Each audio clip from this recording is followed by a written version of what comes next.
Buryo ka na ba sa apat na sulok ng iyong kwarto? Tara dito at ako nang bahalang gumala para sa'yo. At sigurado na pati ikaw ay mapapakamot sa iyong ulo. Isang mapagpalang araw sa ating lahat mga chong and chang. Panibagong araw, panibagong hamon sa buhay. Ngayong araw ay aking ipapatanaw kung anong diskarte o pakikipagbalagbagan ang magaganap dito sa Binondo. Kaya steady pulso lang mga chong. Ako nang bahalang sumargo sa Binondo.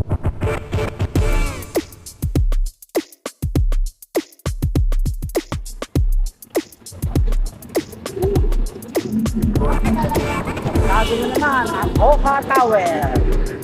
Dalawa daw ang source of income na pupuntahan namin dito ayon sa timbre ni Orlando. At alam nyo ba kung ano ang aking nararamdaman? Nandito na ang aming pagyaman. Uy, nakanang. Kaya't huwag na nating patagalin. Samahan nyo ko at ating akyatin. Nasalubong na nga namin ang tatlong big three na Chinese. At yun na pala ang aming mga amo. Kainis dahil unang banat, lakad agad. Hinga lang inabot namin. Tangina, pang limang palapag pala yung barracks namin. Napaisip lang ako bigla. Makakailang akyat panaog kaya kami dito sa loob ng isang araw. Tapos may buwat-buwat pang isang balding pintura. Ngayon yung sabihin mahinang nilalang ang mga pintor. Sasampilukin ko talaga mga mukha nyo.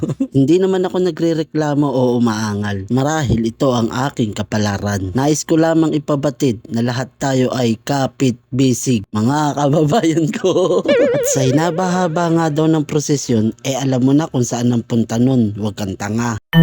At sa wakas ay nakarating din kami sa aming rest in barracks. So, paano mga chong? Mag-aayos muna kami ng higaan. Ha? Mamaya na lang ulit. Mga masilya, gamit simento. Ngayon, tanong ako kung may mixer. Buti di sinabi, mixer na malaki. Kaya na tayo 500. Ayun, hindi pala nagkaintindihan ang Chino at ang Oso. Imbis na pintor, masonry or mason pala ang kailangan I make dito. it very clear. Yesterday, sabi niya. I make it very clear. So,